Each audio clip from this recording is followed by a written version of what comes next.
الحمد لله رب العالمين والصلاة والسلام على سيد المرسلين محمد بن عبد الله الأمين وعلى آله الطيبين وأصحابه الغر الميامين ما اتصلت عين بنظر ووعت أذن بخبر وسلم تسليما كثيرا كثيرا أما بعد السلام عليكم ورحمة الله وبركاته۔ پارہ نمبر 28 سورۃ المجادلہ۔ مجادلہ کہتے ہیں بحث کرنے کو، کیونکہ اس سورت کی جو ابتدائی آیات ہیں اس میں اس مباحثے کا ذکر ہے جو حضرت خولہ رضی اللہ تعالی عنہا نے آپ صلی اللہ علیہ وسلم سے کیا تھا، اور اس صورت میں زہار کے احکامات بیان کیے گئے ہیں، منافقین اور یہودیوں کی سرگوشیوں کے متعلق بات کی گئی ہے، اور مجلس کے آداب بتائے گئے ہیں، اور منافقین کی جو حقیقت ہے اس کا ذکر ہے، اور پھر اللہ کے جو فالوورز ہیں، اللہ کے دین کے جو فالوورز ہیں ان کے انعامات کا ذکر ہے اور ان کے اوصاف کا ذکر ہے۔ سورت کی ابتدا ہوتی ہے قد سمع اللہ قول التی تجادلک فی زوجها وتشتکی الی اللہ۔ حضرت اوس بن صامت رضی اللہ تعالی عنہ نے اپنی بیوی حضرت خولہ بنت ثعلبہ رضی اللہ تعالی عنہا سے زہار کر لیا تھا۔ زہار کا مطلب یہ ہوتا ہے کہ شوہر اپنی بیوی کو اپنی کسی محرم کے ساتھ، یعنی جو حقیقی محرم ہیں ان کے ساتھ جو ہے تشبیہ دے، مثلا یہ کہے کہ تم میری ماں کی طرح ہو، تو یہ زمانے جاہلیت میں اس کو طلاق سمجھا جاتا تھا، تو یہی ہو گیا تھا، زہار کر لیا تھا انہوں نے۔ تو حضرت خولہ رضی اللہ عنہ اللہ کے رسول صلی اللہ علیہ وسلم کے پاس آتی ہیں اور اپنا مسئلہ بیان کرتی ہیں۔ آپ صلی اللہ علیہ وسلم نے فرمایا کہ میرے پاس اس کے متعلق اب تک کوئی حکم نازل نہیں ہوا اللہ کی طرف سے، شاید تم اپنے شوہر کے لیے حرام ہو چکی ہو۔ تو حضرت خولہ رضی اللہ عنہ مباحثہ کرتے رہی اللہ کے نبی صلی اللہ علیہ وسلم کے ساتھ، اور اللہ سے شکایت بھی کرتی رہی، اللہ سے بھی کہتی رہی، اللہ کو پکارتی رہی کہ اللہ میرے مسئلے کا حل نازل فرما۔ بہرحال تو اسی وقت اللہ کے نبی صلی اللہ علیہ وسلم پر یہ ابتدائی آیتیں نازل ہوتی ہیں کہ یقیناً اللہ تعالیٰ نے اس خاتون کے قول کو، ان کی بات کو سن لیا جب وہ آپ سے اپنے شوہر کے سلسلے میں بحث کر رہی تھی اور اللہ سے شکایت کر رہی تھی۔ اور اس کے بعد اللہ تعالیٰ نے زہار کا جو کفارہ ہے اس کو بیان کیا کہ زہار سے طلاق تو نہیں ہوتی ہے، لیکن زہار کا کفارہ ادا کرنا ہوگا، یعنی کفارہ ادا کرنے سے پہلے شوہر اپنی بیوی کے ساتھ تعلق قائم نہیں کر سکتا۔ تو سب سے اس کا اصل کفارہ یہ ہے کہ ایک غلام کو آزاد کرے، لیکن اگر اس کی قدرت نہ ہو تو 2 مہینے تک مسلسل روزے رکھے، اور اگر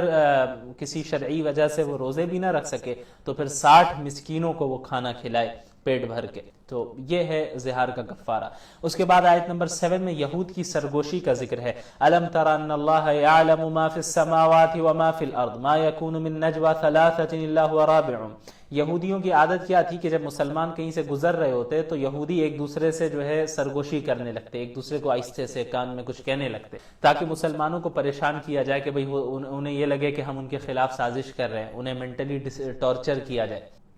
تو انہیں منع کیا گیا، لیکن اس کے باوجود جو ہے یہ سرگوشی کرنے سے باز نہیں آئے۔ تو اللہ نے فرمایا یہ نہیں جانتے کہ اللہ تعالیٰ کے پاس زمین و آسمان کا علم ہے، 2 شخص بات کریں گے، 3 شخص بات کر رہے ہوں گے تو چوتھا اللہ موجود ہے، 4 ہوں گے تو 5واں اللہ موجود ہے، یعنی اللہ اپنی قدرت سے تو ہر جگہ موجود ہے، وہ اللہ تعالیٰ سن رہا ہے ان کی سرگوشیوں کو، لہٰذا یہ اپنی خیر منائے۔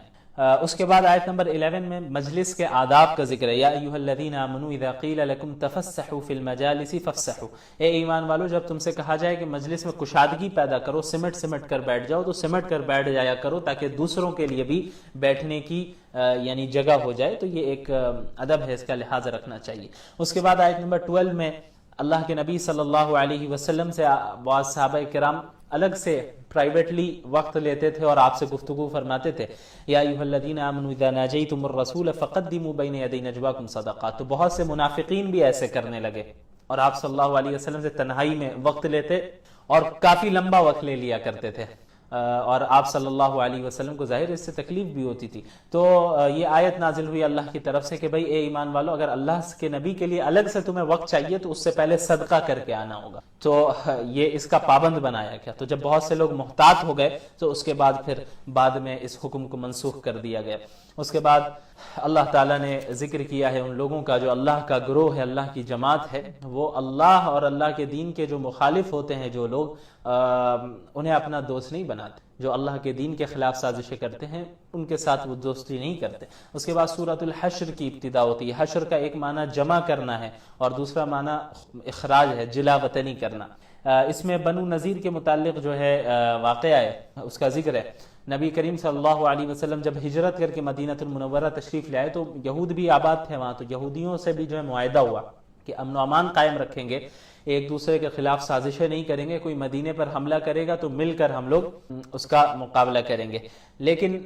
یہ جو یہود کا ایک قبیلہ تھا بنو نذیر، اس نے اس طرح اس عہد شکنی کی، وہ اس طرح کی کہ بھئی جب اللہ کے نبی صلی اللہ علیہ وسلم ان کے پاس کسی کام کے لیے گئے تو انہوں نے یہ سازش کی کہ آپ صلی اللہ علیہ وسلم پر اوپر سے ایک چٹان پھینک دیا جائے، ڈال دیا جائے تاکہ آپ کو قتل کیا جائے علیہ باللہ۔ لیکن اللہ تعالیٰ نے اللہ کے رسول کو وحی کے ذریعے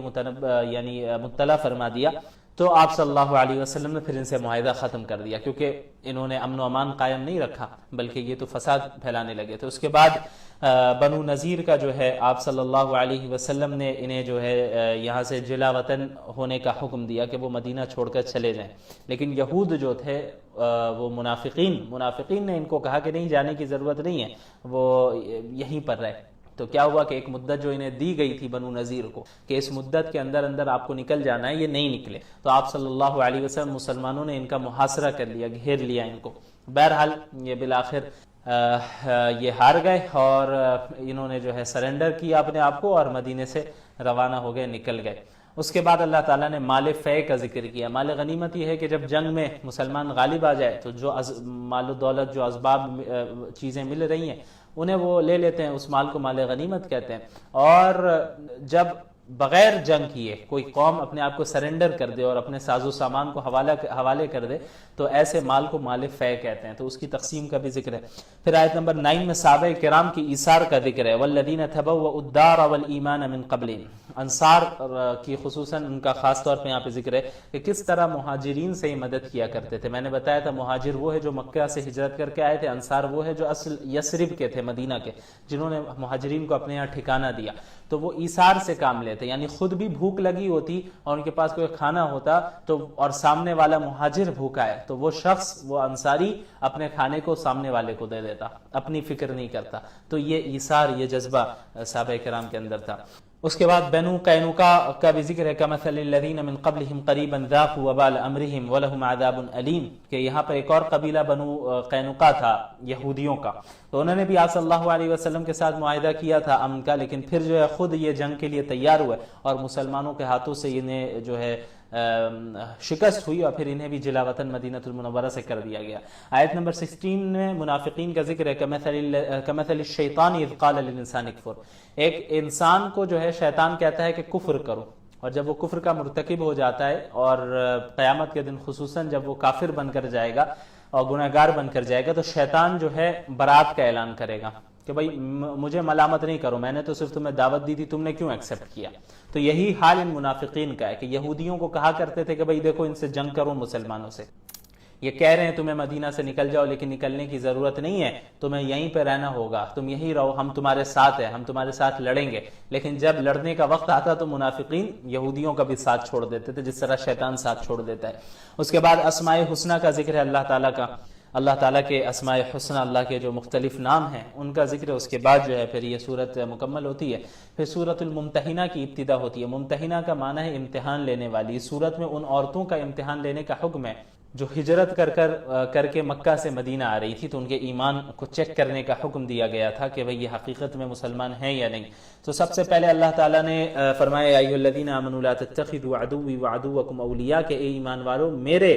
اور اپنے دشمن کو دوست نہ بناؤ۔ یعنی ہوا یہ کہ آپ صلی اللہ علیہ وسلم سے جو معاہدہ ہوا تھا صلح حدیبیہ میں کفار مکہ کا، انہوں نے اس معاہدے کو توڑ دیا، تو آپ صلی اللہ علیہ وسلم نے جو ہے تیاری شروع کر دی کہ اب یہ معاہدہ ٹوٹ چکا ہے، اس لیے اب ہم مکہ میں جائیں گے اور مکہ پر غلبہ حاصل کریں گے۔ تو ایک عورت آئی ہوئی تھی، سارہ نام کی ایک عورت تھی جو مکہ سے آئی ہوئی تھی کسی تعاون کی غرض سے، مالی مدد کی غرض سے وہ آئی ہوئی تھی مدینہ المنورہ۔ تو ایک صحابی حضرت حاطب بن ابی بلتعہ رضی اللہ تعالیٰ عنہ، انہوں نے ایک خط لکھا اور حضرت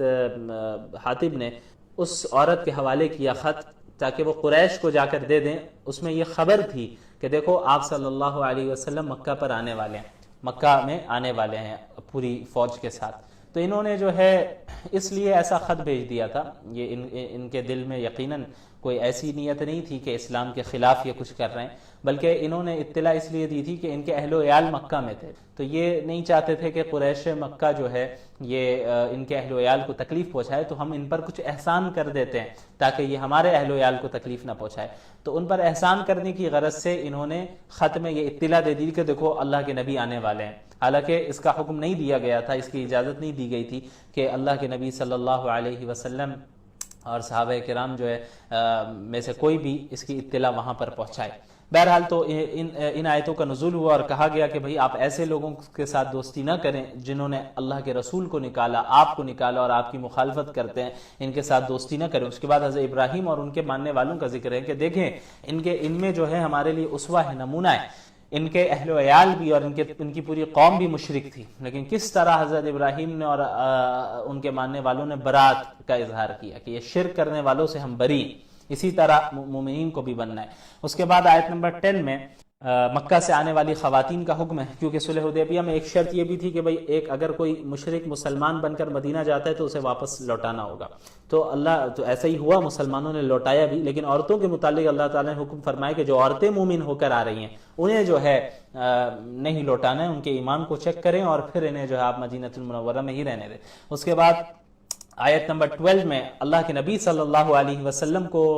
کہا جا رہا ہے کہ جب یہ مومنات مکہ سے ہجرت کر کے آ جائیں آپ کے پاس اور آپ سے بیعت کرنا چاہیں تو آپ ان سے بیعت کر لیں۔ کن چیزوں پہ شرک نہیں کریں گی یہ عورتوں سے یہ بیعت لی آپ صلی اللہ علیہ وسلم نے مومن عورتوں سے، شرک نہیں کریں گی، چوری نہیں کریں گی، زنا نہیں کریں گی، ناحق اولاد کو قتل نہیں کریں گی، بہتان نہیں باندھے گی اور ہر نیک بات مانیں گی۔ اور آپ صلی اللہ علیہ وسلم کو حکم دیا گیا کہ ان کے لیے آپ دعا بھی کریں۔ اس کے بعد سورۃ الصف کی ابتدا ہوتی ہے۔ صف کو کہتے ہیں چونکہ اس آیت میں ذکر ہے کہ مومنین، اللہ تعالیٰ ایسے مومنین کو پسند کرتا ہے جو باطل کے مقابلے میں صف بن کر، اتحاد کے ساتھ جم کر، ڈٹ کر ان کا مقابلہ کرتے ہیں۔ اس کے بعد آیت نمبر 2 میں اللہ نے فرمایا یا ایھا الذین آمنوا لم تقولون ما لا تفعلون، اے ایمان والو ایسی باتیں کیوں کہتے ہو جو تم نہیں کرتے۔ بعض صحابہ کرام نے اللہ کے نبی صلی اللہ علیہ وسلم سے یہ فرمایا کہ اگر یہ معلوم ہو جائے، بعض صحابہ نے فرمایا کہ اگر ہمیں یہ معلوم ہو جائے کہ اللہ کے نزدیک کون سا عمل سب سے محبوب ہے تو اس پر ہم اپنی جانیں نثار کر دیں گے، تو اس وقت یہ صورت نازل ہوئی اور آپ صلی اللہ علیہ وسلم نے ان حضرات کو بلا کر یہ آیت سنائی اور یہ تعلیم دی گئی کہ ہمیں کوئی ایسا بہت بڑا دعویٰ نہیں کرنا چاہیے، یعنی اتنا بڑا دعویٰ ہم کر بیٹھیں کہ جب اس کا وقت آ جائے تو ہم اسے پورا نہ کر سکے، ایسا نہیں ہونا چاہیے۔ اس لیے جب بھی اس طرح کی کوئی بات ہو تو ہم ساتھ میں انشاءاللہ بھی ضرور کہیں۔ اس کے بعد حضرت عیسیٰ علیہ السلام کا ذکر ہے، بنی اسرائیل کا ذکر ہے، حضرت موسیٰ کا مختصر ذکر ہے، پھر حضرت عیسیٰ کا ذکر ہے کہ حضرت عیسیٰ جب آئے بنی اسرائیل میں مبعوث ہوئے تو انہوں نے بنی اسرائیل کو سب سے پہلی بات اس چیز کی دعوت دی کہ بھئی میں اللہ کا رسول ہوں۔ دوسری چیز انہوں نے تورات کی تصدیق کی۔ تیسری چیز انہوں نے اپنے بعد آنے والے نبی یعنی محمد صلی اللہ علیہ وسلم کی بشارت دی کہ تم میں یعنی ایک اور نبی بعد میں آنے والے ہیں انسانیت میں، کہ پوری انسانیت کے لیے، جس کا نام احمد ہوگا، تو ان کی بھی اتباع کرنی ہے۔ اس کے بعد آیت نمبر 8 میں اللہ نے فرمایا کہ یریدون لیطفئوا نور اللہ بافواہہم، کفار اپنے منہ سے اللہ کے نور کو بجھانا چاہتے ہیں، لیکن اللہ تعالیٰ اپنے نور کو مکمل کر کے رہے گا چاہے کفار کو جو ہے یہ جتنی بھی یہ بات بری لگے۔ اس کے بعد اللہ نے فرمایا کہ اللہ تعالیٰ نے اس دین کو اپنے رسول کو اس دین کے ساتھ اور ہدایت کے ساتھ بھیجا ہی اس لیے تاکہ وہ تمام دینوں پر غالب آ جائے۔ پھر سورۃ الجمعہ کی ابتدا ہوتی ہے، اس میں چونکہ جمعہ کے متعلق چند باتیں اس وجہ سے سورت کو جمعہ کہتے ہیں، نماز جمعہ کے متعلق۔ اس کے بعد آیت نمبر 2 میں هو الذی بعث فی الامیین رسولا منہم، اس میں اللہ کے نبی صلی اللہ علیہ وسلم کی بعثت کے مقاصد بیان کیے گئے ہیں۔ سب سے پہلی چیز یہ ہے کہ یتلو علیہم آیاتی، اللہ کے رسول اللہ تعالیٰ کی آیتیں تلاوت کرتے ہیں، لوگوں کو سناتے ہیں تلاوت کر کے، ویزکیہم، ان کا تزکیہ کرتے ہیں، ان کے باطن کو، ان کے دل کو قلبی بیماریوں سے پاک صاف کرتے ہیں، ویعلمہم الکتاب، اور انہیں قرآن کی تعلیم دیتے ہیں، والحکمہ، اور احادیث اور سنت کی بھی تعلیم دیتے ہیں۔ پھر یہودیوں کی مذمت کی گئی آیت نمبر 5 میں، مثل الذین حملوا التوراۃ ثم لم يحملوها كمثل الحمار يحمل اسفارا۔ دیکھیں اللہ کے رسول صلی اللہ علیہ وسلم کی پیشن گوئی اور پریڈکشن اور ان کے متعلق جو خبر تھی یہ تورات میں بھی موجود تھی کہ آپ صلی اللہ علیہ وسلم آنے والے، ان کو فالو کرنا ہے، اور یہود نے اسے پڑھ بھی لیا تھا، لیکن جب آپ کی بعثت ہو گئی تو پھر محض حسد اور ہٹ دھرمی کی بنیاد پہ انہوں نے ان کا انکار کر دیا۔ تو اللہ تعالیٰ نے ایسے یہودیوں کو گدھے سے تشبیہ دی ہے، کمثل الحمار يحمل اسفارا، کہ ان کی مثال اس گدھے کی طرح ہے کہ جس کے اوپر آپ کتابیں لاد دیں۔ تو ایک گدھا ہے، آپ کتنی بھی کتابیں اس کے اوپر لاد دیں، گدھے کو تو کتابوں سے کوئی فائدہ نہیں ہونے والا، اس کا جاننا نہ جاننا برابر ہے۔ اسی کی طرح ان کی مثال ہے کہ ان کے پاس تورات موجود ہے، ساری چیزیں موجود ہیں اور کتابیں موجود ہیں جن میں اللہ کے نبی کی پیشن گوئی موجود ہے، اس کے باوجود انہوں نے انکار کیا۔ تو ان کی مثال اور گدھے کی مثال ایک ہی ہے۔ اس کے بعد اہل ایمان کے لیے ہدایات ہیں، یا ایھا الذین آمنوا اذا نودی للصلاۃ من یوم الجمعۃ فاسعوا الی ذکر اللہ وذروا البیع۔ ایک مرتبہ کیا ہوا کہ آپ صلی اللہ علیہ وسلم جمعے کا خطبہ دے رہے تھے، تو ایک تجارتی قافلہ آیا، تو بعض صحابہ کرام جمعے کے خطبے کے دوران ہی تجارت کی غرض سے وہاں سے اٹھ کر چلے گئے۔ تو اللہ تعالیٰ نے اس کی ممانعت فرمائی اور یہ فرمایا کہ جب جمعے کے لیے اذان دے دی جائے تو پھر اللہ ہی کی طرف جانا ہے، جمعے کی ہی تیاری کرنی ہے اور خرید و فروخت کو بند کر دینا ہے۔ جائز نہیں ہے کہ آپ یہ بھی جائز نہیں ہے کہ بھئی جب اذان ہو جائے اور جمعے کا وقت ہو جائے تو آپ نماز کے بجائے مسجد کی طرف رخ کرنے کے بجائے آپ دنیاوی کاموں میں مصروف رہیں۔ یہ بھی جائز نہیں ہے کہ خطبے کے دوران اٹھ کر آپ دنیاوی چیزوں کو حاصل کرنے جائیں۔ ہاں، نماز ہو جائے اس کے بعد فانتشروا فی الارض وابتغوا من فضل اللہ، آپ جا کر تجارت کر سکتے ہیں اور دنیاوی نعمتوں کو حاصل کر سکتے ہیں۔ اس کے بعد سورۃ المنافقین کی ابتدا ہوتی ہے۔ سورت میں منافقین کے نفاق کا بیان ہے، اس وجہ سے سورت کو سورۃ المنافقین کہا جاتا ہے۔ سب سے پہلے اللہ تعالیٰ نے گواہی دی، اذا جاءک المنافقون قالوا نشهد انک لرسول اللہ واللہ یعلم انک لرسول واللہ یشهد ان المنافقین لکاذبون، کہ جب یہ منافقین آپ کے پاس آتے ہیں تو یہ گواہی دیتے ہیں کہ بھئی ہم تو یقین رکھتے ہیں، ہم گواہی دیتے ہیں کہ آپ جو ہے اللہ کے رسول ہیں۔ تو اللہ نے فرمایا ہم جانتے ہیں کہ آپ اللہ کے رسول ہیں، لیکن یہ جو منافقین دعویٰ کر رہے ہیں یہ جھوٹا کر رہے ہیں، یہ آپ کے سامنے جھوٹ موٹ صرف ایسا کہتے ہیں کہ بھئی ہم آپ کو رسول اللہ مانتے ہیں، لیکن حالانکہ ان کے دل میں کفر ہے، نفاق ہے۔ اس کے بعد آیت نمبر 8 میں یقولون لئن رجعنا الی المدینہ، دیکھیں اللہ کے نبی صلی اللہ علیہ وسلم جب غزوہ بنو المصطلق سے واپس آ رہے تھے تو ایک پانی کے چشمے کے قریب پڑاؤ ڈالا آپ صلی اللہ علیہ وسلم نے، وہاں ایک انصاری اور ایک مہاجر کے درمیان تکرار ہو گئی اور معاملہ بڑھ کر جھگڑے تک پہنچ گیا۔ تو آپ صلی اللہ علیہ وسلم بہرحال باہر آئے اور انہوں نے ان کے درمیان اصلاح کرائی اور سب کو خاموش کروایا، لیکن جو ایک منافق تھا رئیس المنافقین عبداللہ بن ابی بن سلول، اس نے جو ہے پھر بدماشی شروع کر دی اور کہا کہ دیکھو مہاجرین کو اپنے سر پر نہ چڑھاؤ، یہ مکہ سے جو ہجرت کر کے آئے ہیں، انصاریوں نے جو ہے انصار نے انہیں جگہ دی ہے اور دیکھو آج ایک انصاری سے ہی مہاجر لڑ رہا ہے، تو جو ہے مہاجر کو زیادہ سر پر نہ چڑھاؤ اور چلو ابھی ہم مدینہ چلتے ہیں۔ تو ان مہاجرین کو جن کو انہوں نے اس شخص نے ذلیل کہہ کر پکارا اور کہا کہ ہم ذلیل لوگوں کو، اور اشارہ تھا کہ علیاذ باللہ مہاجرین کو مدینے سے نکال دیں گے۔ اللہ کے رسول صلی اللہ علیہ وسلم کے پاس خبر پہنچی تو اسے بلایا گیا تو اس نے انکار کیا کہ نہیں میں نے تو ایسا کچھ نہیں کہا۔ تو اللہ تعالیٰ نے ان آیتوں کا نزول فرمایا، اللہ نے فرمایا وَلِلَّهِ الْعِزَّةُ وَلِرَسُولِهِ وَلِلْمُؤْمِنِينَ، کہ اصل عزت جو ہے یہ تو اللہ کی ہے، یہ اپنے آپ کو عزت والا کہہ رہا تھا کہ جو ہم ہیں ہم عزت والے ہیں، مہاجرین ذلت والے۔ تو اللہ نے فرمایا اصل جو عزت ہے وہ تو اللہ کے لیے ہے، اللہ کے رسول کے لیے اور مومنین صحابہ کرام کے لیے۔ اس کے بعد اچھا اس میں اس آیت میں یہ بھی ہے کہ بھئی ایک شخص جو جس کی موت ہو جائے گی، مرنے کے بعد اللہ سے جو گناہگار ہوگا ظاہر سی بات اللہ سے کہے گا کہ یا اللہ مجھے واپس بھیج دیں آپ دنیا میں، اس دنیا میں آپ واپس بھیج دیں، فَأَصَّدَّقَ وَأَكُن مِّنَ الصَّالِحِينَ، تاکہ اب میں جا کے صدقہ و خیرات کروں اور اب نیک لوگوں میں ہو جاؤں۔ تو اب تو واپسی کا کوئی چانس ہی نہیں ہے، اس لیے ہمیں چاہیے کہ اسی دنیا میں ہم نیک اعمال کریں، اور خصوصاً صدقے کی اہمیت بہت زیادہ ہے کہ موت کے بعد جو وہ تمنا کر رہا ہے کہ اللہ مجھے واپس بھیج دے اب میں صدقہ کروں گا، تو موت سے پہلے ہم اس کی تیاری کر لیں۔ اس کے بعد اللہ تعالیٰ نے فرمایا سورۃ التغابن کی ابتدا ہوتی ہے۔ تغابن کہتے ہیں، تغابن قیامت کو کہتے ہیں، تغابن کا مطلب ہار جیت کا دن، ٹھیک ہے، یوم التغابن، ہار جیت کا دن۔ اس صورت میں اللہ تعالیٰ نے سب سے پہلے فرمایا هو الذی خلقکم فمنکم کافر ومنکم مؤمن، اللہ تعالیٰ ہی نے تمام انسانوں کو پیدا کیا، تو ہونا تو یہ چاہیے تھا کہ تمام انسان اللہ کی عبادت کرتے، لیکن بعض کافر ہو گئے اور بعض مومن ہیں۔ اس کے بعد اللہ نے فرمایا یوم یجمعکم لیوم الجمع ذلک یوم التغابن، اللہ تعالیٰ تم سب کو جمع کرے گا اس دن جس دن سب کو جمع ہونا ہے، اور وہی دن ہار جیت کا دن ہوگا، یعنی اہل جنت جنت میں داخل ہو جائیں گے اور وہ جیتیں گے، اور اہل جہنم جہنم میں داخل ہو جائیں گے اور وہ ہار جائیں گے، اور انہیں صرف حسرت حسرت ہوگی، ندامت کہ کاش میں نے بھی اچھے اعمال کر لیے ہوتے اور میں بھی مومن ہو گیا ہوتا۔ اس کے بعد آیت نمبر 14 میں اللہ تعالیٰ نے فرمایا یا ایھا الذین آمنوا ان من ازواجکم واولادکم عدوا لکم فاحذروہم، اے ایمان والو تمہارے ازواج یعنی بیوی اور بچوں میں سے بعض دشمن ہیں۔ وہ اس اعتبار سے سب سے پہلی چیز تو یہ کہ سارے بیوی بچے سارے شوہر دشمن نہیں ہیں، بلکہ بعض دشمن اس اعتبار سے ہیں کہ اگر دین پر عمل کرنے کے لیے ایک شوہر رکاوٹ بن رہا ہے، ایک بیوی رکاوٹ بن رہی ہے، بچے رکاوٹ بن رہے ہیں، تو اس ناحیے سے وہ یقیناً دشمن ہے کہ وہ اللہ کے راستے سے آپ کو روک رہے ہیں۔ لیکن اس کے باوجود جب بندہ دین پر قائم رہتا ہے تو پھر اس کے اجر میں اور اضافہ ہوتا ہے، اور پھر وہ جو بیوی بچے ہیں یا شوہر ہیں جو دین میں رکاوٹ بن رہے ہیں وہ باز آ جائیں تو انہیں معاف کر دینے میں ہی افضل ہے یہ۔ اس کے بعد جو ہے سورۃ الطلاق کی ابتدا ہوتی ہے۔ سورت میں طلاق کے احکامات ہیں بیان کیے گئے ہیں، اور اس میں شوہر اور بیوی کو تقوی اختیار کرنے کا حکم دیا گیا ہے، اس وجہ سے اس سورت کو سورۃ الطلاق بھی کہتے ہیں۔ تو سب سے پہلے طلاق دینے کا طریقہ بیان کیا گیا، یا ایھا النبی اذا طلقتم النساء فطلقوهن لعدتهن واحصوا العدة واتقوا الله ربکم۔ سب سے پہلی چیز تو یہ ہے کہ جب نکاح ہو جائے تو طلاق نہیں ہونی چاہیے۔ اللہ تعالیٰ اس کو پسند نہیں کرتا کہ کسی کی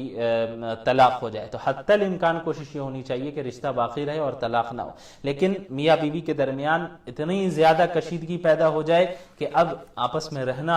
ساتھ میں رہنا ناممکن ہو جائے، تو پھر ایسی صورت میں طلاق کی اجازت ہے، تاکہ یہ بھی اپنی لائف آسانی سے گزار سکے، یہ بھی اپنی لائف آسانی کے ساتھ جس کے ساتھ چاہے جہاں چاہے شرعی حدود میں رہتے ہوئے اس کو گزار سکتی ہیں۔ تو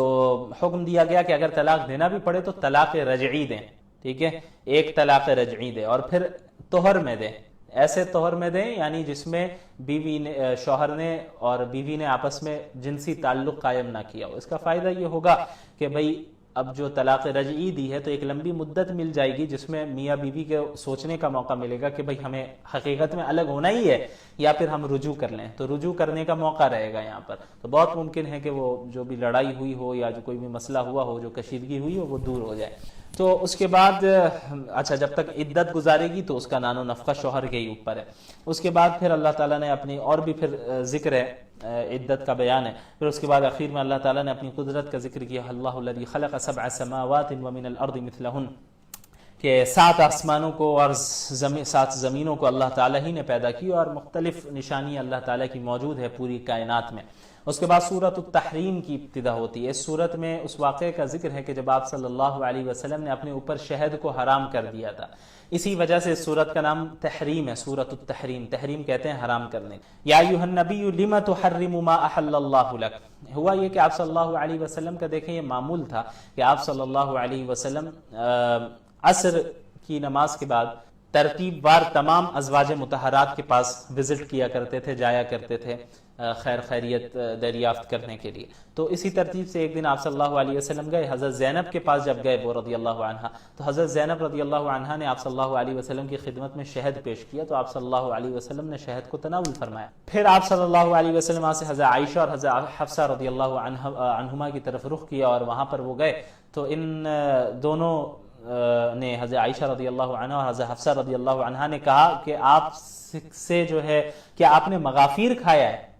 تو آپ نے فرمایا کہ نہیں، میں نے مغافیر تو نہیں کھایا ہے، میں نے شہد کھایا ہے۔ تو انہوں نے کہا کہ ایک بو آ رہی ہے، بو محسوس ہو رہی ہے، مغافیر کی جو ہے بو اچھی نہیں ہوتی ہے، تو انہوں نے ایسا کہا۔ تو اللہ کے نبی صلی اللہ علیہ وسلم نے قسم کھا کر یہ بات کہی کہ میں آئندہ کبھی شہد نہیں کھاؤں گا۔ تو اس آیت میں اللہ کے نبی صلی اللہ علیہ وسلم کو ذرائع شفقت یہ بتایا جا رہا ہے، یا ایھا النبی، اے نبی، لم تحرم ما احل اللہ لک، اللہ نے آپ کے لیے جس چیز کو حلال رکھا ہے آپ اسے حرام کیوں کر رہے ہیں؟ یعنی شہد تو حلال ہے، اللہ نے اسے حلال رکھا ہے، آپ اسے اپنے لیے حرام نہ کریں۔ پھر بہرحال